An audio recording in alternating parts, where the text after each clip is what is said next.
derrière moi, donc, où on était passé il y a quelques jours maintenant. Ensuite, je vais essayer d'aller manger à un restaurant étoilé, donc moins cher du monde, qui est dans une petite rue juste à côté. Ensuite, cet après-midi, je vais certainement faire un tour dans Chinatown, suivant l'heure qu'il est, et je finirai ce soir par un tour en bateau ou simplement sur les quais.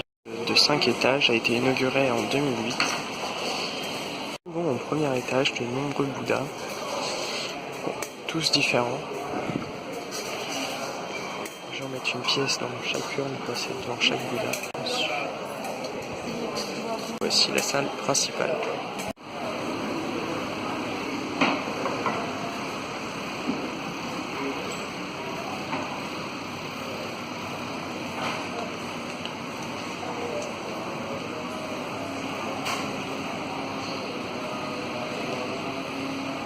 Deuxième étage où nous trouvons une galerie avec un petit peu de tout, aussi bien de l'univers chinois que toujours en rapport avec le bouddhisme. Voilà. Troisième étage se poursuit toujours une galerie. Ces galeries ont pour but de collecter toutes les représentations ou ce qui est à rapport avec le bouddhisme partout en Asie pour les rassembler. On peut retrouver des choses venant de la Birmanie, du Myanmar, la Thaïlande, etc.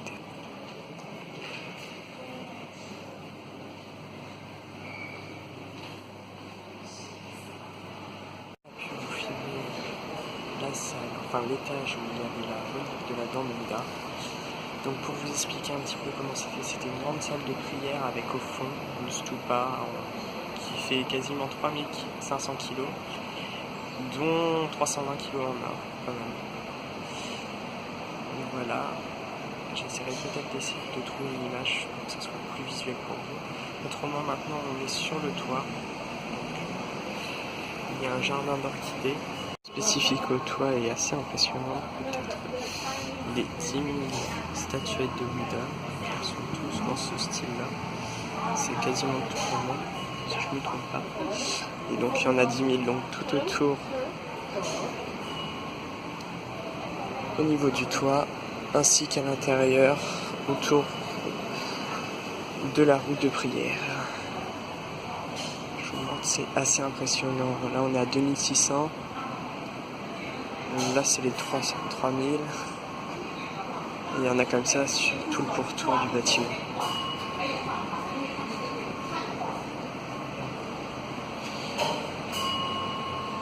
Voici la route de prière.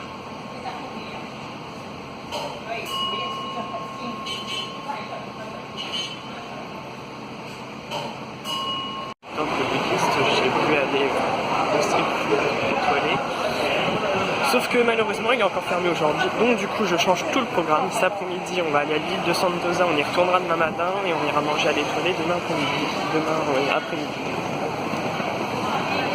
Là du coup je prends le métro, je vais à l'île de Sentosa. Malgré que j'avais préparé un super programme là-bas, les aléas du voyage, ça. Du coup je viens de remettre en ordre tout mon planning. J'ai un planning plus ou moins défini quand même chaque jour pour pouvoir visiter un maximum de choses. Donc ce qui donne que cet après-midi, comme je vous disais, je vais aller visiter le fort de Sentosa. Ensuite, je reviendrai en centre-ville. C'est beaucoup de planning pour aujourd'hui. Voir, certainement faire une croisière de nuit. Peut-être monter à 1 altitude pour le coucher de soleil. Faire la croisière de nuit. Et ensuite j'irai à la fontaine aussi de nuit. Tout ça il pleut là pour l'instant. On met des points d'interrogation. Pour ceux qui avaient pensé que j'avais oublié de manger à cause de cet événement. Non. Avant d'aller à l'île de Sentosa, je suis passé au food court où j'ai mangé l'autre jour pour acheter des brioches à moitié. Donc une au porc, celle-ci, et une nature sésame. Enfin sel et sésame. Je vais bien voir ce que ça donne. Sinon, il y en a aussi des natures, je verrai.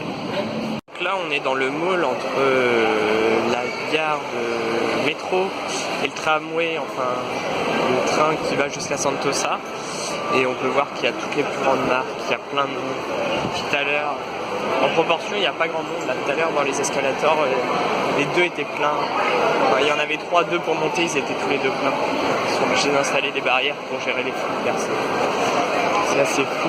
Donc moi, il faut que je monte au 3e étage en parlant de ça, donc on va prendre l'escalator pour aller chercher le train, enfin c'est une sorte de train, vous verrez, voilà, c'est ça.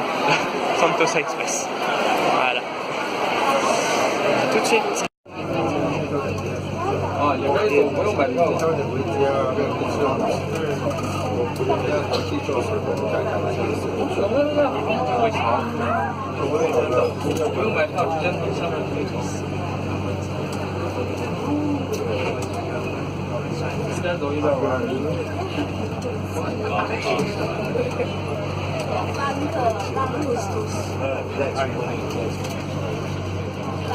Il est basé sur le tourisme et donc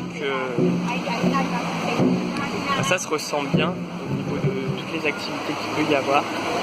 Vraiment un lieu touristique et une place touristique à part entière dans Singapour même. Alors du coup là, comme je vous ai dit, je suis à Sentosa, je vais aller voir le Merlion, l'emblème de Singapour, donc un peu de travers.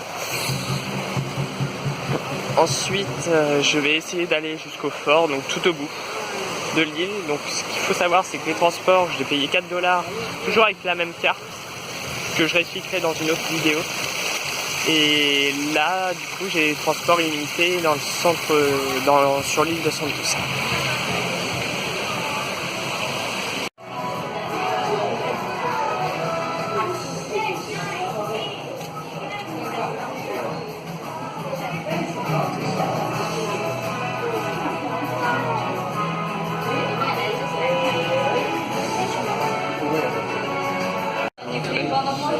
Et on a dû l'insérer dans ses têtes de lion.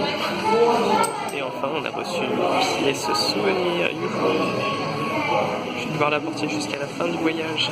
C'est cool. Du Merlion. Nous avons une magnifique vue sur tout le port, parce que Singapour est quand même un des ports les plus importants d'Asie. Ensuite, sur toute Sentosa, dans les parcs d'attractions. Les hôtels en construction, au fond, c'est une zone plus résidentielle. Et enfin, sur tout les paquebots qui arrivent.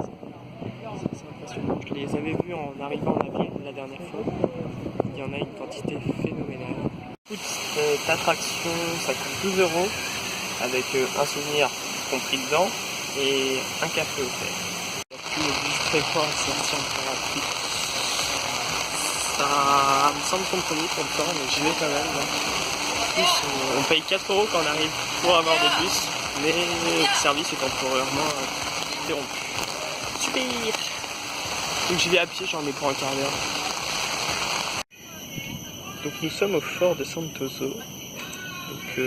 C'était une installation qui avait pour but de repousser les attaques maritimes au niveau du sud. Il dispose de nombreux canons. Nous pouvons voir une réplique ici. Il faut savoir que ce fort a malheureusement servi à rien, car durant la Seconde Guerre mondiale, les Japonais ont conquis Singapour via la terre et non pas la mer, comme on pouvait s'y attendre. Ce qui a fait que tous les Britanniques se sont rendus avant d'être faits prisonniers, avant que l'île ne devienne une prison. Commandement qui sert d'observation avec une vue dégagée sur tout le front de mer et notamment le port.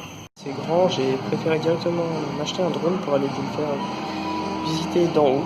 Donc j'étais juste tout en haut de la montagne tout à l'heure. Je suis maintenant à l'intérieur du fort qui est en musée. Ensuite, je compte descendre pour aller jusque là-bas. Je vais tourner pour aller jusque là-bas, tout à droite, où il y a des tunnels. Puis je reviendrai par ce même chemin pour rentrer.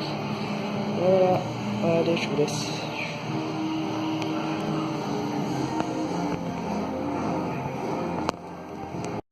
Ça y est, nous sommes arrivés dans les tunnels. Particularité, dès que je suis rentré, que j'ai remarqué, c'est qu'il fait hyper chaud à l'intérieur. Ces tunnels existaient à l'époque pour abriter des munitions dans les différentes salles. Je vais vous faire des plans plus précis par la suite.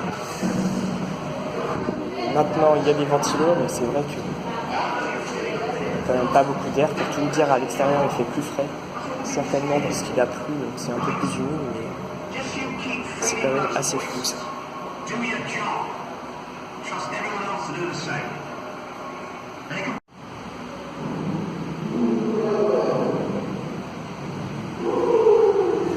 Notamment des explications sur la chute de Singapour en 1942, donc par les Japonais, suite à l'attaque terrestre dont je vous parlais tout à l'heure.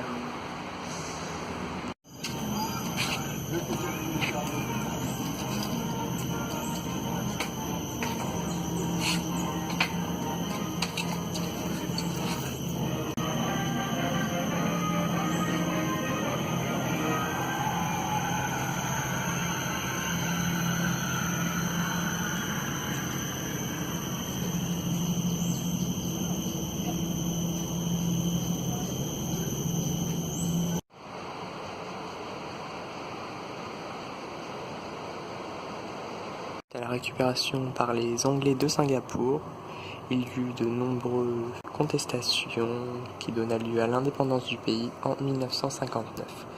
C'est un rapide condensé de ce qui s'est passé. Donc, en 1946, il y a un gouverneur qui est nommé à la tête de Singapour. Ensuite, il y a une administration locale qui s'est mise en place. Ce qui a vraiment changé la donne, c'est en avril 1955 où il y a eu les premières élections à Singapour. Donc il y a eu un climat de violence pendant cette année-là.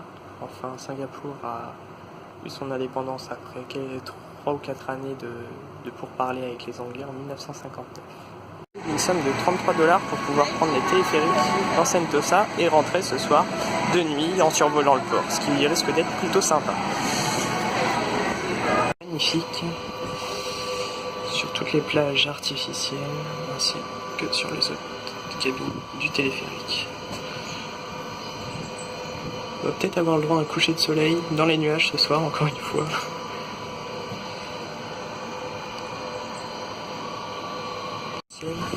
Vu de là-haut, c'est super beau.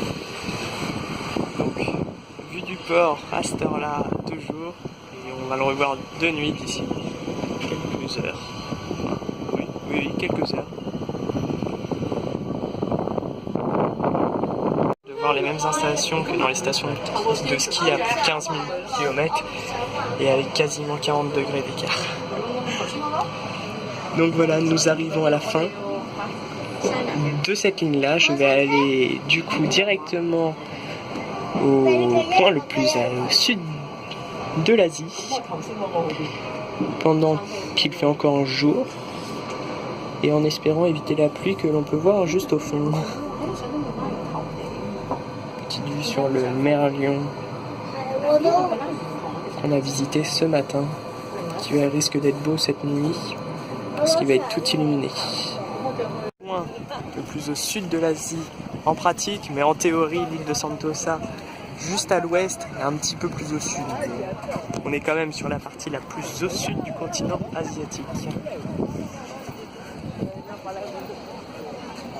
Donc, toutes ces plages sont bien sûr artificielles comme toute l'île de Sentosa quasiment. 没有看，我就走了这个房子，现在才发现那边是没有人的，那边在维修吧应该。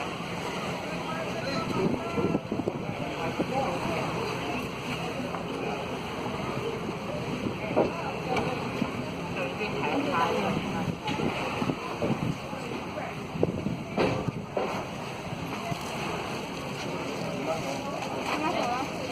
Pour le coucher de soleil, premier coucher depuis que je suis à Singapour, depuis 4 jours. C'est assez magnifique. Franchement, super belle journée, malgré les aléas du voyage. J'ai pu finir sur ce beau coucher de soleil, franchement j'en ai profité, j'ai traîné un petit peu. Donc je vous dis à demain pour encore plein de nouvelles découvertes.